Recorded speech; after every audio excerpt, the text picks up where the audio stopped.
लो भाई, बैल के बदले मुर्गी। लो, इससे अब हल चलवाना। हल्के में मत लेना इसको। तुमने सोने के अंडे देने वाली मुर्गी की कहानी सुनी होगी। हो सकता है एक दिन ये भी सोने का अंडा दे दे। उसी रात चुपके से मुर्गी फिर कोने में बैठी थी और सुबह फिर से वैसा ही दृश्य, एक और चमकता पीला अंडा। अगले दिन सुबह का उजाला होते ही निकेतन की नींद कुछ चमकता दिखाई दिया। भेजा कोई रूप। बाबा, मैं पैदा तो हुआ हूं इस घर में, मगर मैन्युफैक्चर कहीं और से हूं। अगर तू बेटा है तो मुझे अपने जैसा एक बेटी और चाहिए। जा, तू किसी पेड़ के नीचे अंडा दे दे। मां, मैं कोशिश भी करूं तो अंडा नहीं निकलेगा। दोपहर की धूप खेत से चूना चूस रही थी और इधर बिजली का पारा भी उसी धूप की तरह चढ़ा हुआ था। तेरे अंदर का राजा हर वक्त एसी ढूंढता है। गांव में पैदा हो गया, गलती भगवान की भी थी। एसी नहीं ढूंढता मैं, पर गर्मी में आदमी को थकान तो लगती है। तू भी समझा कर कभी। बस खटखट खट करती रहती है पूरे गांव में, लगता है रेडियो में जान आ गई हो। रेडियो तो फिर भी खबर सुनाता है, तू तो झूठ सुनाता है। जब देखो तब कोई नया सपना, कोई नया बहाना। पिछले हफ्ते बोला था कि खेत खुद बोलेगा, निकेतन भैया मुझ पे हल चला दो। अब वो खेत तुझे देखकर खुद झाड़ू ले आता होगा कि तू कम से कम गंदगी ही साफ कर दे। तू मेरी मेहनत देखती नहीं, बस टोकने का ठेका ले रखा है। मैं सोच रहा था एक स्कीम का, जिससे खेत भी उगे और हम भी नाम कमाएं। ओ बाप रे, अब नई स्कीम? तेरी स्कीमों से तो सरकार भी शर्मिंदा हो जाए। पिछली बार तेरी स्कीम में हमने बैल बेचकर गाड़ी खरीदनी चाहिए थी और फिर वो गाड़ी की जगह हाथ गाड़ी आई थी। उसमें बैठकर तू खुद चला और गड्ढे में घुस गया। याद है कि भूल गया? तू बार बार पुरानी बातें लाती है। इंसान गलती करता है तभी सीखता है, और मैं सीख रहा हूं। वैसे भी बड़ा आदमी बनने के लिए थोड़ा रिस्क तो लेना ही पड़ता है। तू रिस्क नहीं लेता, तू पगला लेता है। और बड़ा आदमी बनने का जो सपना तू देखता है ना, वो सपना नहीं, धोखा है। अगर बड़ा आदमी बनना इतना आसान होता तो हर खटमल भी राजा होता। अच्छा सुन, मैंने एक नई बात सोची है। मुर्गी पालेंगे, असली वाली, जो अंडा दे। अंडा बेचकर पैसे कमाएंगे, फिर बैल खरीदेंगे, फिर खेत में हल, और फिर तो फसल के बाद शहर भी जा सकते हैं। मुर्गी? तेरे पास खुद की अक्ल नहीं। अब मुर्गी से उम्मीद है वो मुर्गी भी तेरे घर में आके भूखे पेट आत्महत्या कर लेगी। और तेरे हिसाब से तो अंडे से सोना भी निकल सकता है ना? अब तू हंस भी रही है, इसका मतलब तू भी मान रही है कि मेरा आइडिया अच्छा है। देखना बिजली, बस एक मौका चाहिए, फिर सब बदल जाएगा। तेरे अंदर बस एक ही चीज नहीं बदली, वो है तेरी आजमाई हुई निकम्मी सोच।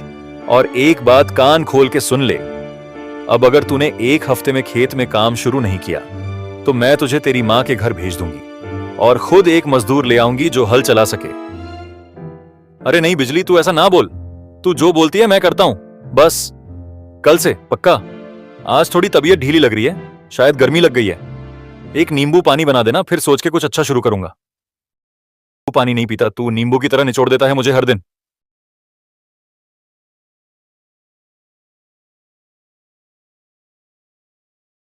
हर रोज क्यों चिल्लाती है?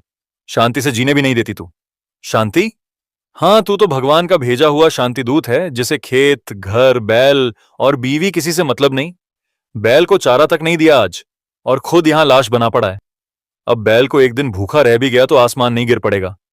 मैं सोच रहा था कि कल क्या बोऊं खेत में। सोचना भी काम होता है। तेरे सोच से तो अब तक खेत में सोना उग जाना चाहिए था।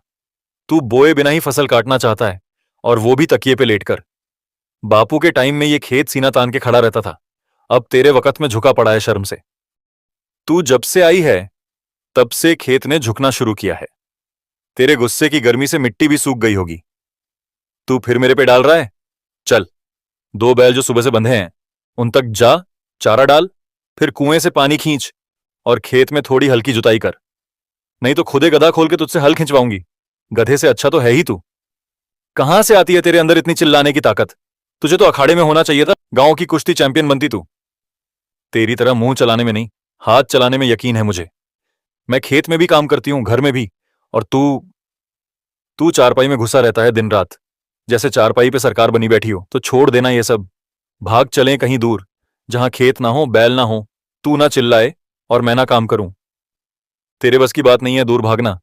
वहां भी किसी दुकान के बाहर बैठे मिलेगा लोगों से कहता हुआ, भाई मैं बहुत बड़ा आदमी बनने वाला हूं, बस एक मौका चाहिए। तुझ जैसे आदमी को कोई सपना भी किराए पे नहीं देगा। तेरी बातों से लग रहा है कि तू अब गुस्से में खेत जोतने वाली नहीं, मेरी छाती पर हल चलाने वाली है। बिजली, मन कर रहा है आज तो तेरे मुंह पे खुरपी दे मारूं, पर छोड़, पहले बैल को खिलाऊं, वरना बेचारों को तेरी तरह भूखा रखोगे तो कल खेत में सिर्फ तेरी पीठ जोती जाएगी। चल ठीक है, कर ले तू काम। तू बिना बोले दिन नहीं निकाल सकती, और मैं बिना सोए। दोनों की आदत पक्की है। तेरी ये जुबान काट के खेत में बो दूं, शायद कुछ अकल उग जाए। गांव की सड़क पर धूल उड़ रही थी, और साथ ही उड़ रहा था सूरज सिंह का गुस्सा। तेज आवाज में चिल्लाता हुआ अपने आदमियों के साथ खेत की ओर बढ़ा चला आ रहा था, और चेहरा ऐसा जैसे आज वो किसी की इज्जत चौराहे पर नीलाम करके ही मानेगा। ओ निकेतन, कर्ज का हिसाब करने का वक्त आ गया है। आज तेरे मुंह से कोई और सपना नहीं, बस जवाब चाहिए। किसे ढूंढ रहे हो सूरज सिंह? जिसने लिया है उसने तो आज तक कुछ दिया ही नहीं। आप लाठी लाओ या तोप, मिलेगा वही पुराना बहाना। बहाना नहीं, अब जुबान खींचूंगा इसका। 6 महीने से उधार खा रहा है मेरा, और अब तेरी जुबान भी चलने लगी है बिजली। पहले तो तू ही कहती थी कि मेरा मर्द सुधर जाएगा, अब खुद भी चोंच मारने लगी। जमींदार साहब, जो लिया है लौटाऊंगा, वादा किया था निभाऊंगा। तेरा वादा? तेरा वादा तो उस कौए जैसा है जो हर बार कहता है कि बस एक दाना खाऊंगा, पर खेत पूरा साफ कर जाता है। तू वादा नहीं, धोखा करता है निकेतन। धोखा तो आप दे रहे हो सूरज सिंह। ब्याज पर ब्याज जोड़कर आदमी को जानवर बना देना कौन सी इंसानियत है? खून तो तू पिला रही है अपने मर्द को रोज। इतने सालों में एक बोरी अनाज ना उगा पाया, और बोलते ऐसे हैं जैसे राजा हरिश्चंद्र की औलाद हो। और सुन, आज खाली हाथ नहीं जा रहा। या तो पैसा दो, या बैल दो, या इस घर का सामान समेट के गाड़ी में डालने दो। अभी कुछ दिन और दे दो सूरज सिंह, खेत में काम शुरू करने वाला हूं। थोड़ी फसल निकलेगी तो। फसल? तेरे खेत में तो घास भी शर्म से नहीं उगती, और तेरे जैसे खेतीहरों को तो मैं घोड़े का चारा भी ना दूं। अब बस, मैं ले रहा हूं तेरे दोनों बैल। मेरी फसल बस तैयार ही है, 2 महीने और दीजिए, सब लौटा दूंगा। 2 महीने? 2 महीने में तो तू फिर से कोई नया सपना देखने लगेगा। नहीं, आज तो मैं ब्याज लेकर ही जाऊंगा। तेरे ये 2 बैल, बस यही तो बचा है तेरे पास। आज से ये मेरे हुए। अरे कोई इंसानियत है तुम में? इन बैलों के सहारे तो ये खेत जोत रहा है, रोटी कमा रहा है। छीन लोगे तो पेट कैसे भरेगा? इंसानियत? अरे बहन, व्यापार में इंसानियत नहीं, हिसाब चलता है। और हां, तू इतनी दुखी मत हो। बैल के बदले मैं इसे एक तोहफा दे रहा हूं। सूरज सिंह ने पीछे इशारा किया। एक आदमी आगे बढ़ा, हाथ में एक मुर्गी पकड़े हुए। दुबली पतली, डरी सहमी सी मुर्गी, जो कुछ समझ नहीं पा रही थी कि उसे क्यों इस तूफानी सौदे में घसीटा जा रहा है। लो भाई, बैल के बदले मुर्गी। इसे मैं एक साधु बाबा के पास से चोरी करके लाया हूं। भला बाबा को मुर्गी क्यों चाहिए होगी? मुर्गी तो तुम्हें काम है। लो, इससे अब हल चलवाना। हां, हल्के में मत लेना इसको। तुमने सोने के अंडे देने वाली मुर्गी की कहानी सुनी होगी। हो सकता है एक दिन यह भी सोने का अंडा दे दे, है ना निकेतन? ठीक है, ले जाओ बैल। लेकिन याद रखना सूरज सिंह, कभी कभी जो चीज हंसी का पात्र लगती है वही एक दिन सबका मुंह बंद कर देती है। ओह, शायरी भी करता है अब तू। चलो चलो, बैल ले चलो, मुझे इस पागल के पास वक्त नहीं गंवाना। तुम्हारे बैल ले जा रहा हूं, बदले में ये मुर्गी ले लो। इतना कहकर वो चला गया। अपनी चाटुकार मंडली के साथ वो बैल ले गया। भीड़ भी चली गई।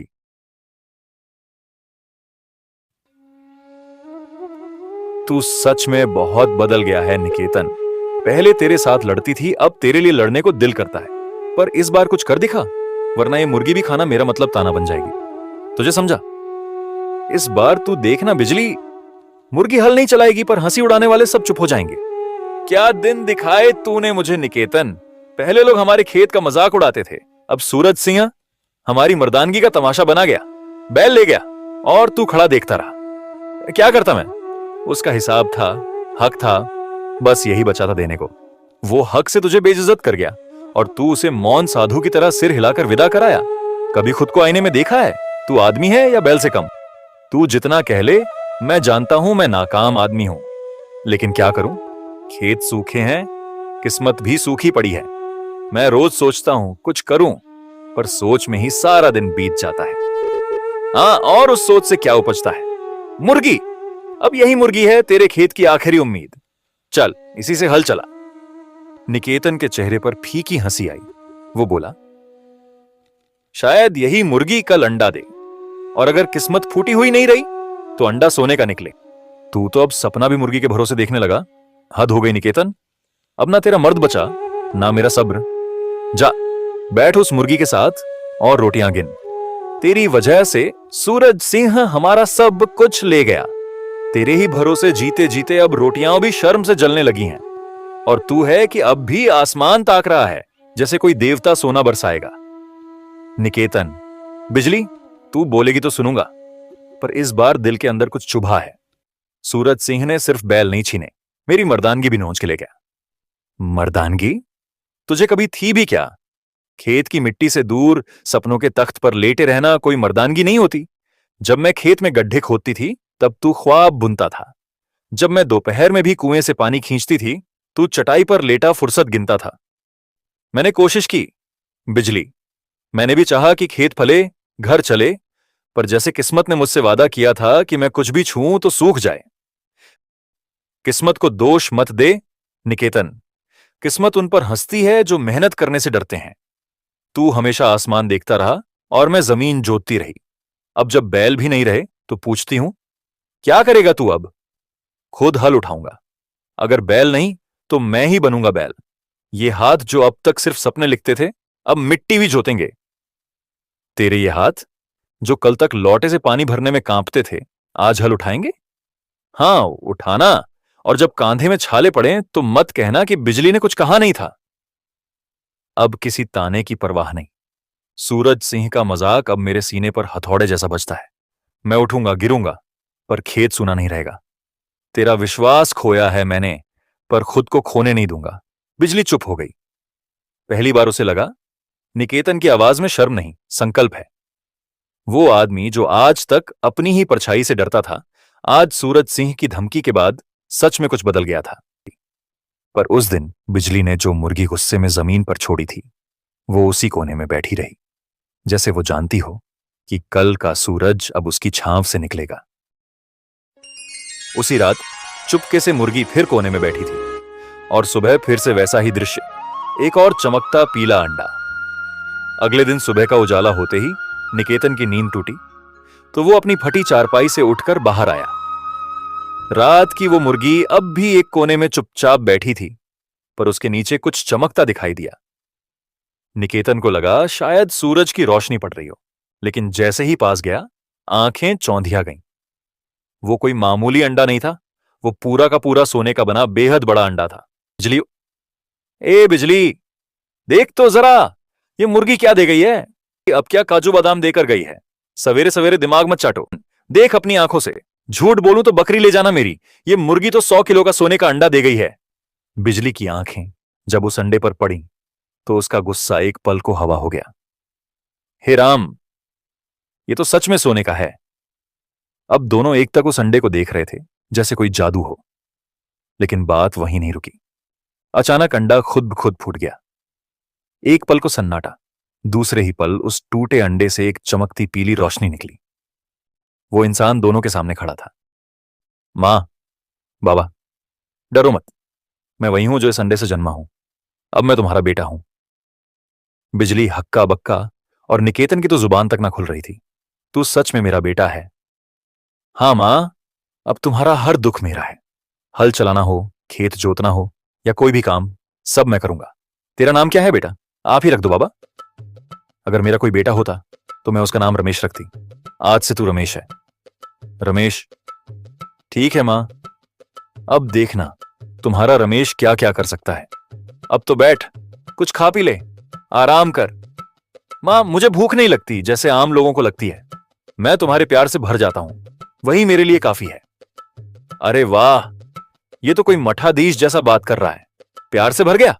हम तो सारा दिन खटते हैं और पेट भूख से डोलता है। तू क्या सच में आदमी है बेटा, या भगवान का भेजा कोई रूप? बाबा, मैं पैदा तो हुआ हूं इस घर में, मगर मैन्युफैक्चर कहीं और से हूं। मैं तुम्हारा बेटा हूं, पर मेरा वजूद एक अजीब जगह से निकला है, जहां न भूख लगती है, न प्यास, न थकान। बस एक मकसद होता है, अपने लोगों की सेवा करना। तू कहीं कलयुग का कोई चमत्कार तो नहीं, या फिर कोई परी कथा वाला किरदार? और अगर तू एक दिन चला गया तो? मां, मैं कहीं नहीं जाऊंगा, अगर आप मुझे ब्लैक में आधार कार्ड बनवा दो। मैं जानता हूं आप दोनों अब भी मुझे पूरा नहीं समझ पाए, लेकिन धीरे धीरे मैं अपना हर जवाब इस मिट्टी में लिख दूंगा, जिस मिट्टी में मैं हल चलाऊंगा। अगर तू बेटा है तो मुझे अपने जैसा एक बेटी और चाहिए। जा, तू किसी पेड़ के नीचे अंडा दे दे। मां, मैं कोशिश भी करूं तो अंडा नहीं निकलेगा, लेकिन जैसा मैं बना हूं वैसा कोई और नहीं बनेगा। मैं खास नहीं, लेकिन तुम्हारे लिए खास हूं। फिर एक लंबी चुप्पी छा गई।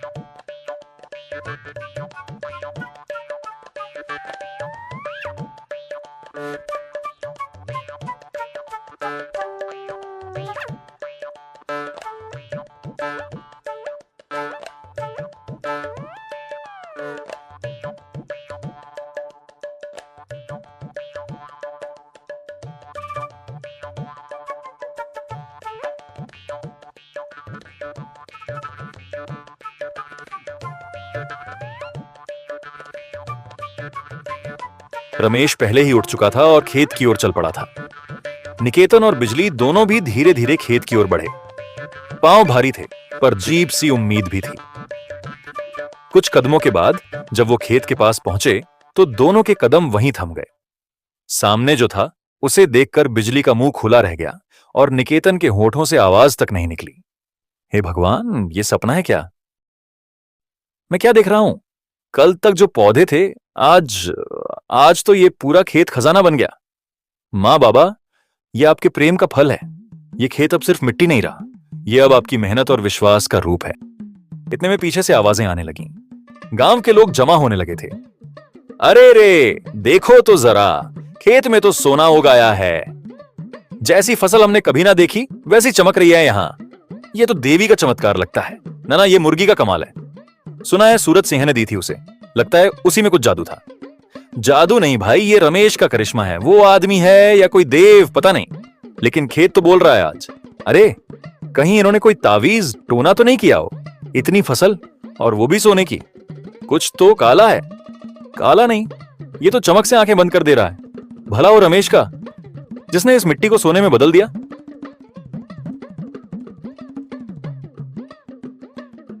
मालिक, गांव में कुछ गड़बड़ है। बड़ा अजूबा हो गया है। अब क्या हुआ? फिर किसी की भैंस बिछड़ गई या मंगला काका की बकरी ने 2 बच्चे दिए? नहीं मालिक, बात तो कुछ और ही है। बात उस निकेतन की है। सूरज सिंह के माथे पर हल्की सिलवट पड़ी। निकेतन? वो नकारा? अरे वो तो खुद बैल के भरोसे खेत चला रहा था, अब उसका क्या? मालिक, उसी निकेतन के खेत में अब सोना उग रहा है। क्या बक रहे हो? खेत में सोना? और निकेतन के खेत में? हाँ मालिक, पूरा गांव कह रहा है। खुद देख कर आए हैं हम। उसकी फसल अब गेहूं नहीं, सोने की बालियों जैसी चमक रही है। और सुनिए, वो जो मुर्गी आपने मजाक में दी थी ना, उसी ने सोने का अंडा दिया और फिर उसी अंडे से निकला एक लड़का। नाम रखा गया रमेश। वो रमेश? अरे मालिक, वो तो आदमी है या कोई देवता? पता नहीं। अकेले हल चला देता है, मिट्टी पल में सींच देता है और वही करिश्मा कर रहा है। उसी की वजह से खेत में ये कमाल हुआ है। मैंने एक निकम्मे को नीचा दिखाने के लिए एक मुर्गी दे दी और अब वही मुर्गी मेरी नींद उड़ा रही है। तो अब रमेश ही गांव का भगवान बन गया। लोग तो यही कह रहे हैं मालिक। कुछ औरतें तो कह रही थीं रमेश को मंदिर में बैठाओ, और लड़के तो कह रहे थे मुर्गी पालो, रमेश जैसा चूजा पाएंगे भी। और मालिक, आपके विरोधी भी कह रहे हैं सूरज सिंह तो सिर्फ लूटता है, पर निकेतन अब लुटा नहीं, लुटा के भी कमा रहा है। निकेतन का खेत, रमेश, मुर्गी, सोना, सब अब मेरा होगा। आप क्या हुक्म करें मालिक? पहले तो इस रमेश के बारे में और जानो। ये क्या है? आदमी है या कोई चाल? और मुर्गी पर भी नजर रखो। और हां, गांव वालों में अफवाह फैलाओ, सोने का खेत श्राप है। डर फैलाओ, संदेह फैलाओ, और जब लोग डरेंगे तब मैं चलूंगा और खेत मेरा होगा। सही कह रहे हैं मालिक, वो मुर्गी आपकी थी, अंडा उसी ने दिया और जो निकला उसमें भी आपका ही हक बनता है। अरे मालिक, गांव वाले तो जैसे निकेतन की आरती उतारने लगे हैं। कह रहे हैं राम जैसा बेटा पाया है उसने। पर हम तो कहते हैं ये बेटा नहीं, आपका माल है। बिल्कुल, मुर्गी आपकी, अंडा आपका, और अंडे से निकला जो है वो तो चूजा है मालिक। और हर चूजा अपने मालिक का होता है, ना कि किसी झोपड़ी वाले का। सूरज सिंह की आंखें तमतमा उठीं। हाँ, रमेश मेरा है। मेरी मुर्गी ने दिया है वो सोने का अंडा, और उसे जो चूजा निकला वो मेरा गुलाम है। आप गांव में ऐलान कर दो, बोल दो, रमेश मेरा नौकर है, निकेतन के घर में बस पनाह ले रखी है। डर फैलेगा और गांव दो हिस्सों में बंट जाएगा। फिर जब सब डरे होंगे, आप एक चाल में पूरा खेत और रमेश दोनों अपने नाम कर लोगे। और अगर रमेश आपके कहने में ना आए तो हम उसके ऊपर कोई इल्जाम लगाकर गांव से बाहर करवा देंगे। उसकी अच्छाई भलाई सब हवा में उड़ जाएगी। और वो मुर्गी, मालिक, उसे तो अब तुरंत मंगवा लेना चाहिए। उससे और अंडे निकलेंगे और फिर सूरज सिंह के पास होगा अपना सोने का साम्राज्य। अब खेल शुरू होता है। अब रमेश को दिखाना होगा वो मेरा नौकर है या नहीं। और निकेतन, उसकी झोपड़ी अब महल बनने वाली है, पर मेरे नाम की तख्ती लगेगी उस पर। सूरज सिंह, अब क्या लेने आए हो? बैल ले गए, ताना मार गए, अब और क्या बाकी है? तू और तेरा घर दोनों मेरी चीज हैं अब। वो मुर्गी जो तूने पाली है मेरी थी, उसने जो अंडा दिया वो भी मेरा, और उस अंडे से जो चूजा निकला है वो रमेश, वो भी मेरा नौकर है। और उसी नौकर की वजह से तेरे खेत में सोना उगा है, यानी तेरा खेत भी अब मेरा हुआ। जुबान लगाम में रख, ये मेरा घर है, तेरी हवेली नहीं। रमेश हमारा बेटा है, कोई मोल की चीज नहीं। और मुर्गी तूने दी थी ताना मारने के लिए, अब तुझे उसी मुर्गी से जलन हो रही है। अरे बहन, मैंने जो हड्डी फेंकी थी उसी से तूने बंगला बना लिया, बेटा बना लिया। अब तू बोल रही है कि वो तेरा खून है। हद है। वो चमत्कार मेरा है और रमेश भी।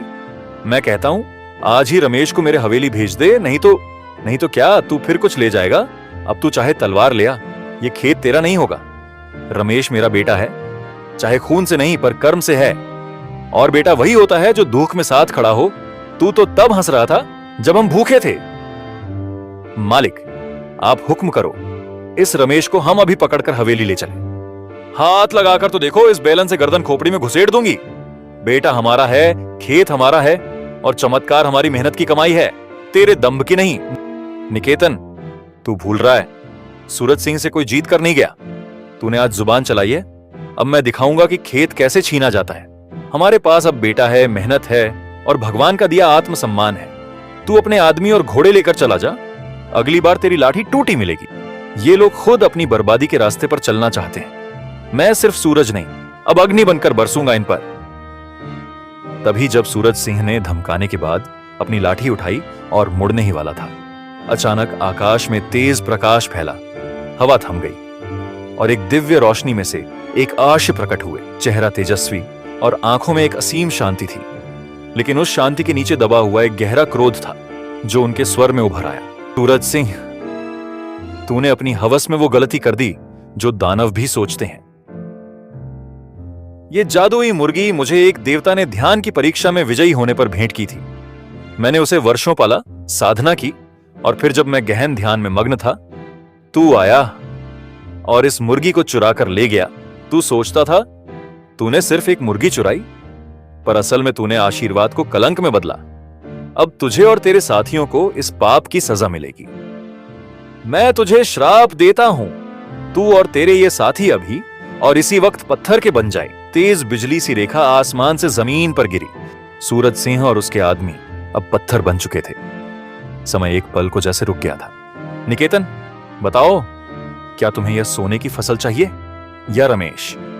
तुम सिर्फ एक का चुनाव कर सकते हो। निकेतन कुछ पल चुप रहा। उसने देखा दूर खेत में वो सुनहरी बालियां लहर रही थी। हर बाली मानो कह रही हो, हम तेरी गरीबी मिटा सकते हैं, तुझे राजा बना सकते हैं, तू कभी झोपड़ी में नहीं रहेगा। पर तभी उसकी नजर रमेश पर पड़ी, जो उसके पास खड़ा था। उसकी आंखों में सवाल नहीं, सिर्फ भरोसा था। और बिजली, जो वहीं खड़ी थी, वही औरत जिसने भूखे पेट अपनी आंखों से चूल्हे बुझते देखे थे। निकेतन की आंखें भीग गईं। फिर उसने गला साफ किया और बिना हिचक पूरे विश्वास से कहा, आर्शिवर, मुझे वो नहीं चाहिए जो सिर्फ मेरी जेब भरे। मुझे चाहिए वो जो मेरा मन भरे, मेरा घर भरे। मुझे चाहिए मेरा रमेश। ये खेत फिर से फसल देगा, पर ये बेटा, ये रिश्ता, इसे खोया तो दोबारा नहीं उगेगा। ऋषि मुस्कुराए। उनकी आंखों में संतोष चमका, जैसे वर्षों की तपस्या आज किसी के अच्छे निर्णय पर सफल हो गई हो। अगर तू सोना मांगता तो मैं तुझे भी पत्थर बना देता, जैसे सूरज सिंह हुआ, लालच से भरा, रिश्तों से कटा। पर तूने चुना अपना बेटा, अपनी सच्चाई, अपनी मिट्टी, और इसी में छिपा है असली धन। जा निकेतन, ये सोने की फसल भी तेरी और ये सोने का इंसान भी तेरा। फिर आशी ने मुर्गी को अपने कंधे पर बैठाया और धीरे धीरे एक रोशनी में विलीन होते चले गए, जैसे वो कभी आए ही न थे।